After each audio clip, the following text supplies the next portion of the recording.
बच्चों, आज हम देखेंगे बिजनेस ऑब्जेक्टिव। हम जब बिजनेस स्टेब्लिश करते हैं, ओपन करते हैं, तो उसका कुछ ऑब्जेक्टिव तो होता ही है, तभी करते हैं। तो एक ऑब्जेक्टिव है इकोनॉमिक ऑब्जेक्टिव, दूसरा है सोशल ऑब्जेक्टिव और तीसरा है पर्सनल ऑब्जेक्टिव्स। देखिए, इकोनॉमिक ऑब्जेक्टिव्स इकोनॉमिक एक्टिविटी से ही संबंधित है, उसी से रिलेट करता है। इकोनॉमिक हमने खूब अच्छे से पढ़ लिया कि इसमें क्या होता है, मनी का लेन देन होता है। मतलब हमारे पास मनी जो है आनी चाहिए, प्रॉफिट आना चाहिए अगर हम बिजनेस करते हैं तो, और रेगुलर बेसिस पे, चाहे वो प्रोडक्शन हो, चाहे वो परचेजिंग हो, चाहे वो मैन्युफैक्चरिंग हो, चाहे वो सर्विस हो। अब इसके भी 3 पार्ट है। इकोनॉमिक जो ऑब्जेक्टिव है इसके 3 पार्ट है, एक है सर्वाइवल, एक है प्रॉफिट और एक है ग्रोथ। इधर सोशल ऑब्जेक्टिव जो है इसमें supply of desire quality of products, avoiding unfair trade practices, employment generation, community services और अवॉइडेंस ऑफ पॉल्यूशन। ये हो गए सोशल ऑब्जेक्टिव किसके, बिजनेस के। पर्सनल ऑब्जेक्टिव्स क्या होते हैं बिजनेस के, गुड वर्किंग कंडीशन और competitive salary, personal growth, peer recognization, special benefit. तो ये सारे जो ऑब्जेक्टिव हैं तीनों बिजनेस के, इन सबको ध्यान में रख के ही हम बिजनेस को ग्रो कर सकते हैं, एक्सपेंड कर सकते हैं। ऐसा नहीं है कि सिर्फ अपना अपना ही प्रॉफिट का ही हम प्रॉफिट करना ही हमारा सोल ऑब्जेक्टिव है। सोल ऑब्जेक्टिव नहीं है, मल्टीपल ऑब्जेक्टिव्स एक बिजनेसमैन के होते हैं। इसको अब डिटेल में हम देखेंगे। तो बच्चों, फर्स्ट है इकोनॉमिक ऑब्जेक्टिव। इसमें 3 पॉइंट हमने देखे थे, एक सर्वाइवल, प्रॉफिट और ग्रोथ। तो सर्वाइवल का मतलब क्या होता है, जैसे हमने बिजनेस अपना ओपन किया, ठीक है, तो सबसे पहले क्या होता है कि जितनी हमारी कॉस्ट लगी है, लागत लगी है बिजनेस को बनाने में, कम से कम वो रिकवर हो। एक बार में तो फर्स्ट मंथ में तो नहीं होता, लेकिन धीरे धीरे पहले वो रिकवर हो। सपोज़ करो हमारा 5 लाख का प्लान है, हमने 5 लाख इन्वेस्टमेंट किए हैं किसी बिज़नेस को स्टार्ट करने के लिए। तो अगर वो हमारा मंथली कर करके हमारा 2-3 साल में कवर हो रहा है, साथ में कुछ प्रॉफिट भी आ रहा है, तब तो हम सर्वाइव कर रहे हैं। लेकिन हमारी जो लागत है वही अगर 2-3-4 साल 5 साल में नहीं हमको कवर करती, तो फिर हम प्रॉफिट तो दूर की बात है। तो सर्वाइवल के लिए क्या होता है कि हमारा जो मिनिमम कॉस्ट है वो कम से कम हमको बिजनेस से मिलना चाहिए, तभी बिजनेस सर्वाइव कर पाएगा। तो देखिए, the basic purpose of every organisation is to survive and exist in the competition market for the long period time. क्योंकि बिजनेस ये शॉर्ट टर्म के तो होता नहीं, लॉन्ग टर्म के लिए होता है, ठीक है। तो इसीलिए इसमें सर्वाइव करने के लिए जो कंपटीशन मार्केट है उसके लिए हमें जो हमारी लागत लगी है वो कम से कम हमें रिकवर पहले हो कुछ सालों में। नेक्स्ट है प्रॉफिट। प्रॉफिट तो है ही हमारे बिजनेस में, प्रॉफिट नहीं होगा तो हम एक्सपेंड कैसे करेंगे, ठीक है। The most important objective of every organisation is earning adequate amount of profit. Profit होगा तभी वो अपने ब्रांचेस को, अपने जो काम कर रहा है उसको बढ़ा पाएगा, नंबर ऑफ़ एम्प्लॉय बढ़ा पाएगा।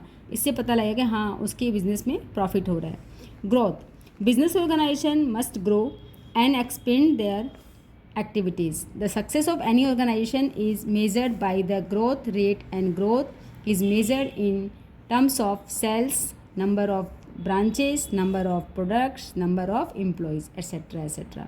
तो बिजनेस की ग्रोथ हो रही है, दैट मीन्स उसका जो मिनिमम कॉस्ट है वो तो वो रिकवर कर ही रहा है, साथ साथ प्रॉफिट भी हो रहा है, एक अच्छा अमाउंट का प्रॉफिट उसको हो रहा है। इसीलिए क्या हो रहा है कि नंबर ऑफ़ एम्प्लॉय उसके बढ़ रहे हैं, नंबर ऑफ प्रोडक्ट, पहले वो 2 प्रोडक्ट सेल करता था, अभी वो 4 करने लग गया, फिर 4 के बाद 6 करने लग गया। इसका मतलब क्या कि उसको हर प्रोडक्ट में प्रॉफिट हो रहा है, इसलिए उसने अपने प्रोडक्ट की सेल बढ़ा दी है। सपोज़ करिए एक शॉप है, वो मॉर्निंग में कचौरी समोसे की शॉप लगाता है, तो पहले वो कचौरी समोसे ही बेचता है, लेकिन धीरे धीरे जब उसको प्रॉफिट होने लगता है तो फिर ढोकले डोसे वगैरह उसमें बनाना शुरू कर देता है। तो इस तरह से क्या पता लग रहा है कि उस बिज़नेस की ग्रोथ हो रही है। तो ये तीनों ही पॉइंट किस में आते हैं, इकोनॉमिक ऑब्जेक्टिव में। फिर है सोशल ऑब्जेक्टिव। ये तो हो गए बिजनेस के रिगार्डिंग। अब सोशल, वो समाज में रहते हैं, हम सामाजिक प्राणी हैं, तो समाज के प्रति हमारी जिम्मेदारी बनती है। उसके प्रति क्या है कि supply of desire quality of product, हम वही प्रोडक्ट को हम मार्केट में लाएं जिसकी हमें ज़रूरत है।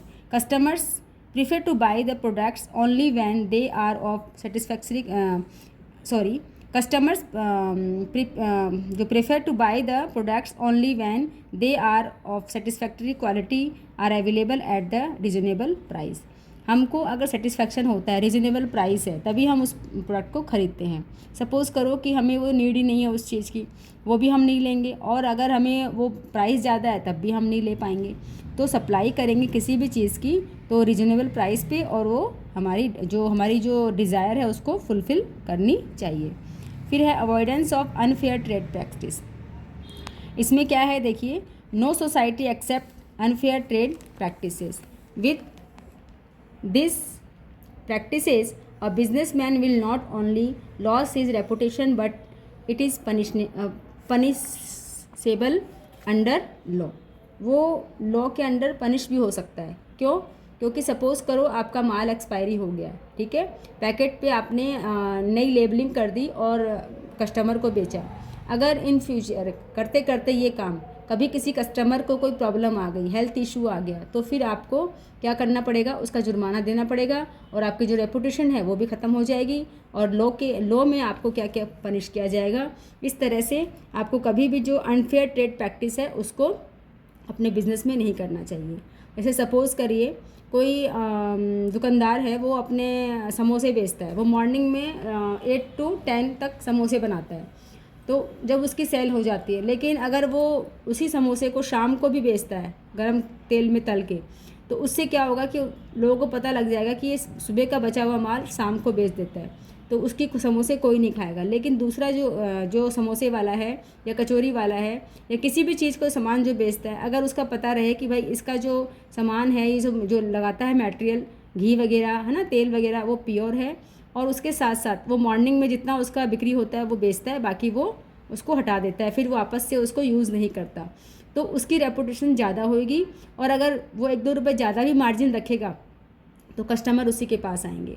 तो इस तरह से जो बिजनेसमैन है उसको कभी भी अपनी रेपुटेशन ख़राब नहीं करनी चाहिए। जो पुराना माल है, एक्सपायर्ड माल है, उसको कस्टमर्स को नहीं बेचना चाहिए। नेक्स्ट आइए एम्प्लॉयमेंट जनरेशन। अगर हमारा बिजनेस ग्रो करता है, एक्सपेंड करता है, तो number of employment obviously increase होंगी। The businessman must create employment opportunities and help in overcoming this basic problem of developing country. हमारी जो कंट्री है इसमें बेरोज़गारों की बहुत संख्या है।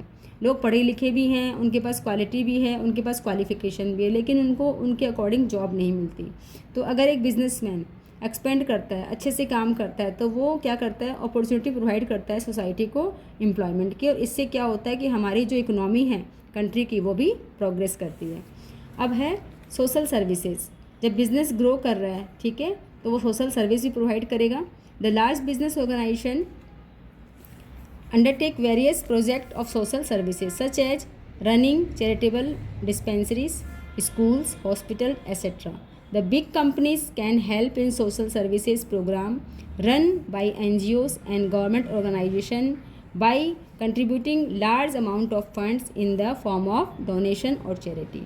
तो जब हम जैसे घर पे भी हमारा कुछ नया होता है या हम कुछ अर्निंग आती है, हमारा कुछ प्रोग्रेस होती है, बच्चे कुछ न्यू जॉब करते हैं या उनका प्रमोशन होता है, तो हम क्या करते हैं, कुछ ना कुछ हिस्सा अपनी इनकम का कुछ गरीब पुअर लोगों को मंदिर में हम दान करते हैं।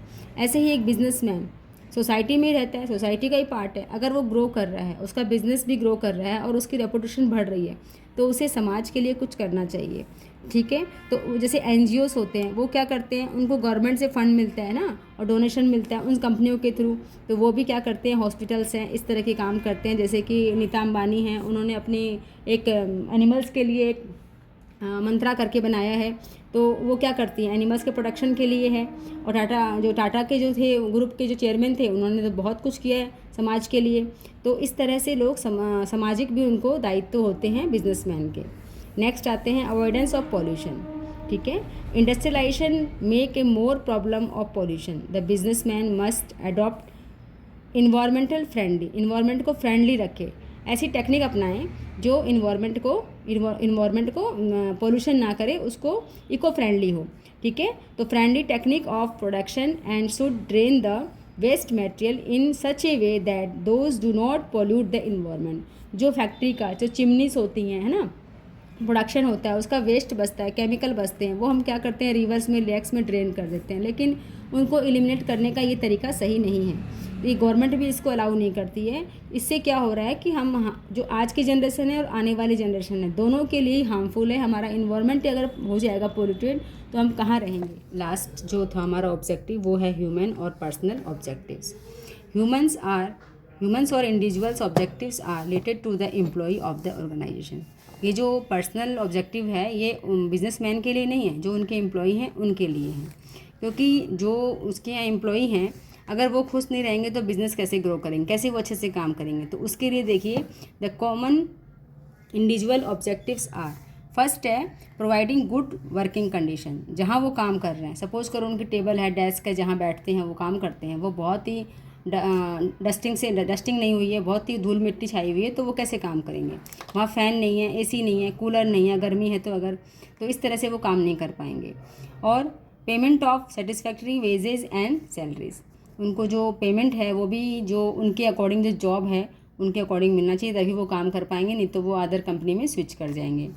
नेक्स्ट है training given to the employ for updating their knowledge.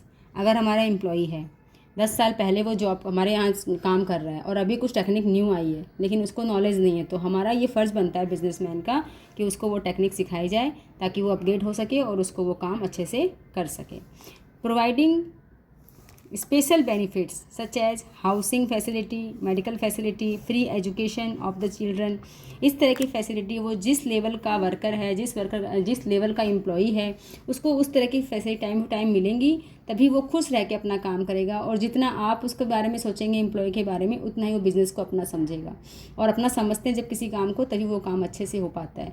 तो इस तरह से बिजनेसमैन की बहुत सारी लायबिलिटियाँ होती हैं, उनकी कुछ जिम्मेदारियाँ होती हैं, उसके ऑब्जेक्टिव्स होते हैं जिनको हमने आज यहाँ पे देखा है। इसमें कोई भी आप डाउट हो तो आप ज़रूर कमेंट करके पूछिए।